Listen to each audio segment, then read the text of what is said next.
예수 그리스도께서 피값으로 구원의 은혜를 베푸시고 이 땅에 교회를 세워주셨습니다. 그래서 예수님은 이 땅에 세워진 믿음의 성도들이 모인 교회가 내 교회다 라고 신앙 고백했던 베드로에게 증거하면서 교회의 주인이 되시고 또한 교회를 지키시고 또 교회를 새롭게 하시는 분이 예수 그리스도이심을 분명히 말합니다. 그러나 이 땅에 많은 사람들이 그 예수를 믿지만 교회마다 전통이 다르고 세월이 지나가며 교회마다 모습이 다양해서 예수님이 이 땅에 교회가 세워진 지 얼마 되지 않아 아시아 7교회를 통해 예수님은 그 교회들에게 바른 모습을 증거하고 있는 말씀이 요한계시록 2장 3장에 기록된 아시아 존에 있던 7교회의 모습이었습니다. 그 7교회 중에 가장 본받고 가장 아름다운 교회를 꼽으라면 오늘 추석 명절을 앞두고 함께 모인 이 자리에 함께 증거하는 바로 빌라델비아 교회라는 사실을 우리는 이미 익히 알고 있고 혹이라도 기억하지 못하는 분은 오늘 말씀을 통해서 우리의 믿음의 본이 될 만한 아름다운 교회, 이상적인 교회 빌라델비아 교회를 묵상해 가면서 이제까지도 믿음으로 살고 하나님 영광을 위해 살았을지라도 남은 생애가 지나온 삶보다 더 아름다운 믿음의 역사를 이루어 가기를 주의 이름으로 간절히 축원합니다. 빌라델비아 교회를 묵상하다 보면 누구나 새로운 소망과 용기를 주는 하나님의 놀라운 위로가 이곳에 함께합니다. 빌라델비아 교회도 스무나 교회나 에베소 교회처럼 처음 세워진 1세기 초기에 세워진 초대교회였습니다. 그 이후에 세워진 많은 교회를 비교해 보면 그 당시만 해도 빌라델비아 교회는 역사가 있고 전통이 있는 교회라는 사실을 한번 염두에 두고 생각하면 좋겠습니다. 특별히 다른 지역과 달리 빌라델비아는 아시아 존에 있으면서도 헬라 문화의 중심지였습니다. BC 189년경 세워진 빌라델비아 교회의 그 당시 사회 전통을 이어가는 도시였습니다. 그래서 많은 사람들이 빌라델비아 교회를 아름다운 역사를 가진 교회라고도 말합니다. 특별히 1400년 말 지금의 튀르키예 터키군이 점령당하기 전까지 놀랍게도 이 빌라델비아 지역은 기독교의 문화 속에 그 역사를 이어온 흔적들을 발견하게 됩니다. 빌라델비아 교회가 있는 빌라델비아는 4대 교회로부터 동남쪽 40km 떨어져 있습니다. 그리 먼 거리가 아니죠. 고원지대에 있는 이 빌라델비아, 포도 재배가 주 산업이 되어서 농업도 발달했습니다. 그래서 곳곳에 술의 신인 디오니소스라는 신을 섬겼던 우상의 도시이기도 했습니다. 뿐만 아니라 지리적인 특징은 에베소나 스무나에서 동방으로 가려면 이 빌립보 빌라델비아 교회를 거쳐가야 했습니다. 그래서 많은 사람들이 동방으로 갈 때 빌라델비아는 동방의 관문이라고도 합니다. 지금의 마게도냐, 아가야, 로마, 즉 서쪽에서부터 동쪽으로 갈 때는 서방의 관문이라고도 일컬었던 중요한 교통의 요지입니다. 빌라델비아 교회는 그런 여러 가지 상황 속에서 그 교회의 영향력이 얼마나 컸는가, 그것은 바로 예수 그리스도가 바라보는 빌라델비아 교회를 통해서 우리가 함께 느낄 수 있습니다.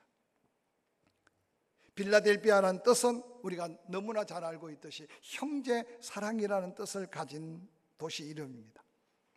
여러 가지 극악한 환경 가운데서도 이 빌라델비아는 생명력이 넘치고 또한 예수 그리스도를 감동시킨 아름다운 교회였습니다. 오늘 저는 모두가 다 닮고 싶고 모두가 다 부러워하는 아시아 7교회 가운데 빌라델비아 교회의 모습들을 살펴가면서 우리의 삶에서 그 모습을 발견하기를 원하고 부족한 부분을 채워가면서 누군가가 우리를 바라볼 때 부러워하고 본받고 싶은 그런 성공적 믿음의 자리에 저와 여러분이 함께 할 수 있기를 주의 이름으로 간절히 축복합니다. 요한계시록 3장 8절은 이렇게 시작합니다. 볼지어다 내가 내 앞에 열린 문을 둔다. 능히 닫을 사람이 없는 문이다. 내가 너의 삶의 모습을 다 알고 있다. 너희들은 작은 능력을 가지고서도 말씀대로 살기 위해 몸부림치며 내 이름을 배반치 아니했다. 보라, 사단의 회당 곧 자칭 유대인을 하나 그렇지 아니하고 거짓말하는 자들 중에서 몇철 내게 주어 그들로 와서 내 발 앞에 절하게 하고 내가 너를 사랑하는 줄 알게 하리라. 내가 나의 인내의 말씀을 지켰은즉 내가 또한 너를 지켜 시험의 때를 면하게 하리니 이는 장차 온 세상에 임하여 땅에 거하는 자들을 시험할 때라. 내가 속히 오리니 내가 가진 것을 굳게 잡아 아무도 내 면류관을 빼앗지 못하게 하라고 칭찬 담긴 권면의 말씀을 합니다. 오늘 첫 번째 빌라델비아 교회를 바라보며 칭찬하는 그 아름다운 메시지는 그들은 작은 능력을 가지면서도 사명을 감당하고 예수 그리스도를 감동시켰습니다. 그래서 하나님은 그들에게 하늘 문을 열어주고 열린 문을 통해 삶의 형통함을 약속하고 있는 놀라운 약속이 첫 번째 빌라델비아 교인들에게 주어진 축복의 약속입니다. 빌라델비아 교회 성도들을 향해 너희들은 작은 능력을 가졌다라고 말씀하실 때 이 작은 능력에 대한 해석이 분분할 수 있지만 그냥 쉽게 이야기하면 예수 믿고 구원받은 성도에게 허락한 보편적인 은혜, 예수 믿고 구원받은 성도들이 누구나 다 누리는 보편적인 은혜를 가진 게 빌라델비아 교회다라고 생각하면 이해가 될 겁니다. 특별히 빌라델비아 교회 성도들을 바라보는 세상 사람들의 관점을 보면 그들 안에 신분, 지위, 때로는 물질적 부유한 자가 없는, 세상 사람들이 볼 때 그렇고 그런 사람들이 모여 있는 교회, 그렇게 이해하면 더 이해가 쉬울 겁니다. 근데 놀랍게도 빌라델비아 교회 성도들은 누가 봐도 볼품없는, 누구나 가지고 있는 작은 능력을 가지고 있는데도 그들은 믿음을 지키고 신실한 그리스도인의 삶을 살아가고 있는 모습이 바로 우리 주님의 마음을 크게 감동시켰습니다. 그들은 비록 부족한 게 있고 모자란 게 있고 아쉬운 게 있지만 그들의 삶은 대충대충 살지 않았다는 겁니다. 아니, 자기가 가진 은사, 재능, 능력은 적지만 말씀을 지키려고 몸부림쳤던 그들의 흔적을 예수 그리스도께서는 보고 아셨다고 말씀합니다. 부족한 것, 모자란 것, 작은 능력을 가지고 하나님의 말씀 사명대로 살려고 하니 때로는 얼마나 힘에 부딪혔고 힘들었겠습니까? 근데 그들은 끝까지 포기하지 않고 그 믿음의 삶을 살아가는 그들의 모습이 예수 그리스도의 마음을 크게 감동시켰다는 거죠. 뿐만 아니라 빌라델비아 교회 성도들은 그들이 가진 작은 능력 때문에 불평하지 않았고 원망하지 않은 모습을 우리가 한번 살펴볼 수 있습니다. 종종 무언가 사명이 주어지면 우리는 때로 도전해보고 시도해보기보다는 나 자신의 약함 때문에 주저앉고 포기하고 때로는 그게 지나쳐 내 뜻이 통하지 않으면 원망하고 불평할 수밖에 없는 연약한 모습을 보이는 게 인간의 본능적 모습입니다. 그런데 빌라델비아 교회 그들은 비록 작은 능력 때문에 더 큰 능력을 구한 흔적도 보이지 않았고 모자람 때문에 채워달라고 구하지 아니하며 주어진 그걸 가지고 아름답게 삶을 실천해가는 믿음을 예수 그리스도께서는 드러내 자랑하면서 우리에게 새로운 도전의 말씀으로 오늘 본문을 소개하고 있습니다. 하나님이 원하시는 것은 무엇일까요? 얼마나 큰 능력을 가졌느냐를 보시는 게 아니라 주어진 그것을 가지고 얼마나 아름답게 하나님을 기쁘시게 하느냐를 하나님이 보시고 계십니다. 저는 때때로 사도 바울이 육신의 가시, 그 질병의 고통 때문에 자신의 육체적으로 고통도 있지만 대외적으로 비춰지는 사도 바울의 그 모습으로 많은 괴로움을 가졌습니다. 다른 사람의 병은 고치면서 사도 바울은 늘 자신의 약함 앞에 몸부림치는 모습. 그래서 사도 바울도 인간인지라 하나님 앞에 간절히 3번 구했다고 성경에 기록합니다. 바울이 기도하는 사람인데 자기 인생 문제로, 자기의 육신의 고통의 문제로 간절히 3번 구했다는 것은 아마 생사의 한 부분을 걸고 기도했을 겁니다. 근데 하나님의 응답은 때로 우리에게 실망이 될 수 있을지 모르겠지만 하나님은 바울에게 말합니다. 네가 약하니까 내가 너와 함께하고, 네가 약하니까 나를 찾고, 그때 내가 너와 함께 할 때 네가 약하지만 강한 자가 된다는 사실을 왜 모르고 있느냐. 똑같은 환경 속에 기도한 후에 사도 바울의 응답받고 난 모습은 그 병이 해결되거나 그 약함이 강해진 게 아니었어요. 도리어 사도 바울은 고통이었고 아픔이었는데 그 음성을 듣고 자기 약함을 자랑하며 더 하나님 가까이 하나님의 은혜를 구했던 고백은, 나이가 더해가고 우리의 삶이 때로는 어려움 당할 때 진정한 하나님 앞에 믿음을 지키고 칭찬받을 수 있는 믿음이 어떤 모습인가를 도전해 보여줍니다. 뿐만 아니라 빌라델비아 교회는 에베소 교회와 비교가 됩니다. 에베소 교회는 능력이 많은 교회였습니다. 큰 교회였습니다.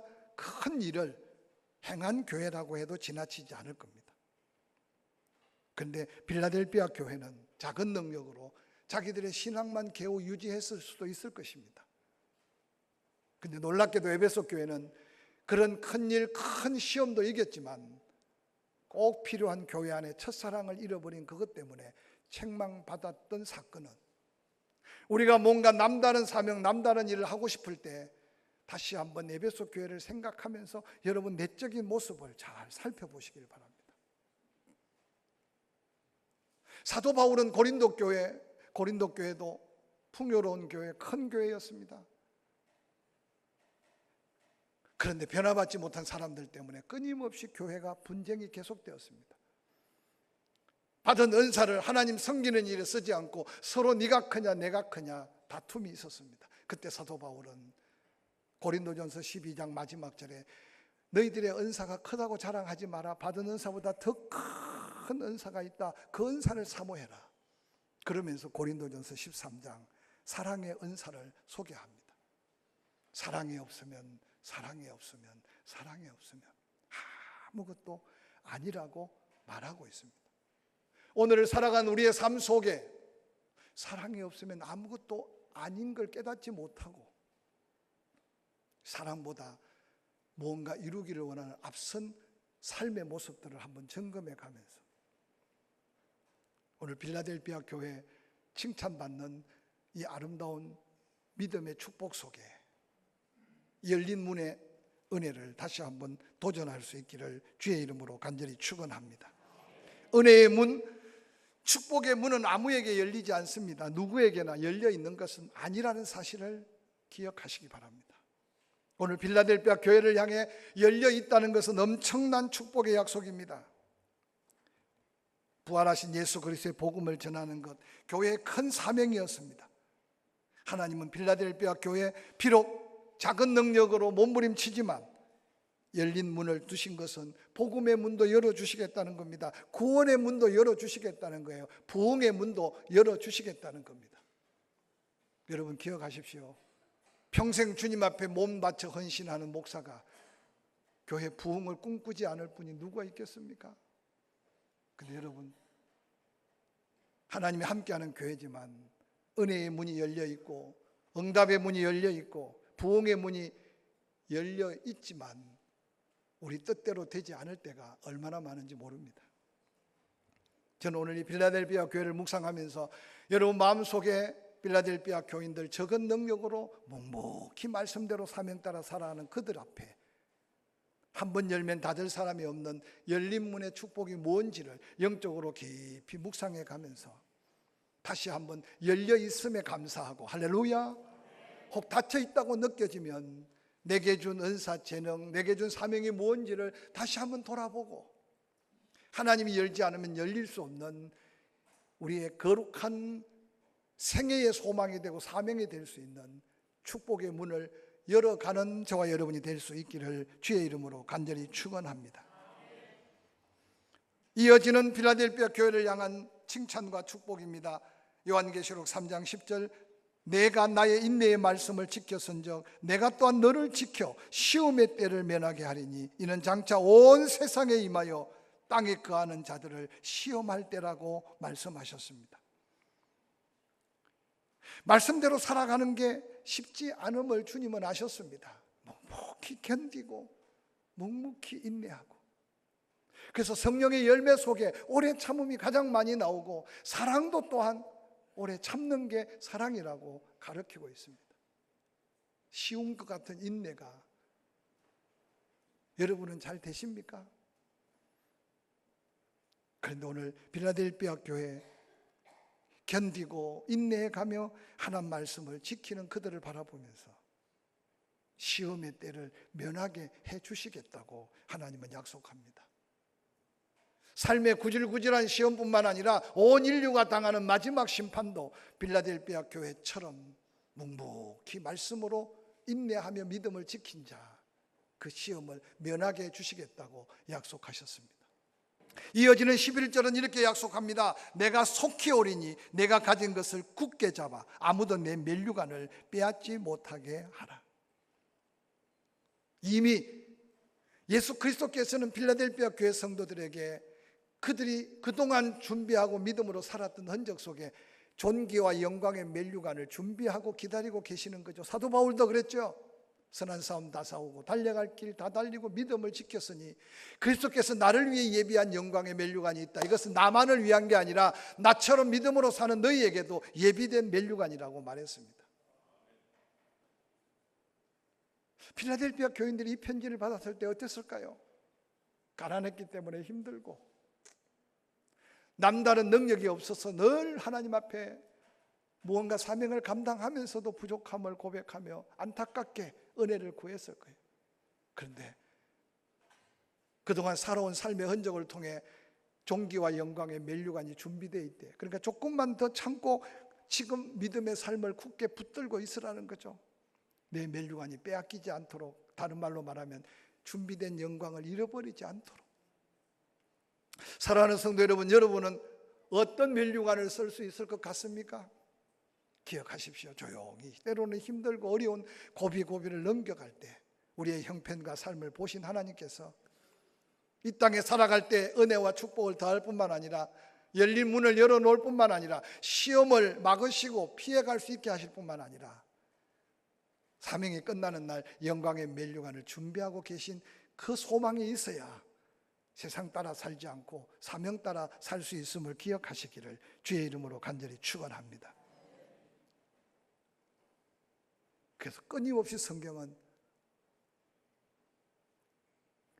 낮아지고 겸손한 곳에서 세워 영광을 더 높인다. 신명기 18장에 머리 되고 꼬리 되지 않게 하고 위에 있고 아래에 있지 않게 하신다는 약속은 어느 날 하나님이 높이시고 하나님이 세워 가실 이 놀라운 약속을 이 땅에서도 누리고 주님 앞에도 누릴 놀라운 칭찬과 축복음을 기억하고 여러분의 삶에 이 놀라운 은혜를 도전하기를 주의 이름으로 간절히 축원합니다.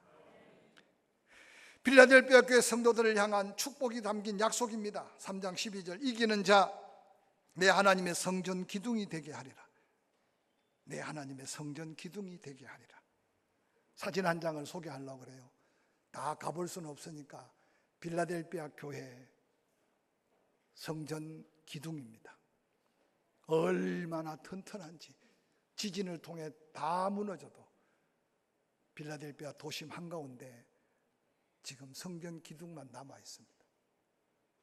다른 교회보다 규모는 크지 않지만 규모는 크지 않은데 왜 저렇게 성전 기둥을 저렇게 크게 했는지 기회가 되면 아시아 여러 교회들을 살펴가겠지만 가장 크고 튼튼하게 남아있는 기둥은 바로 필라델피아 교회 기둥밖에 없습니다. 세월이 지난 후에 이슬람의 지배를 받아서 이전에 아름다운 칭찬받은 믿음의 흔적은 다 사라지고 없지만 저 현장에 가서 그 기둥을 보면서 오늘 필라델피아 교회를 칭찬하고 약속한 이 말씀이 가슴속에 팍 점해오는 걸 느낄 수 있습니다. 성전의 기둥이 되게 하겠다. 하나님의 은혜로 때로는 여러분 지난 세월 동안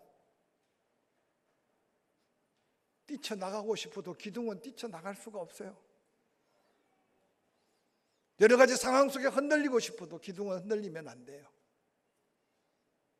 많은 교회 중에 빌라델비아 교회 성도들의 그들의 아름다운 믿음이 하나님의 성전의 기둥 같은 믿음이라고 칭찬하고 있습니다. 제가 설교 서두에 가장 이상적인 교회, 가장 본받고 싶은 교회, 가장 아름다운 교회,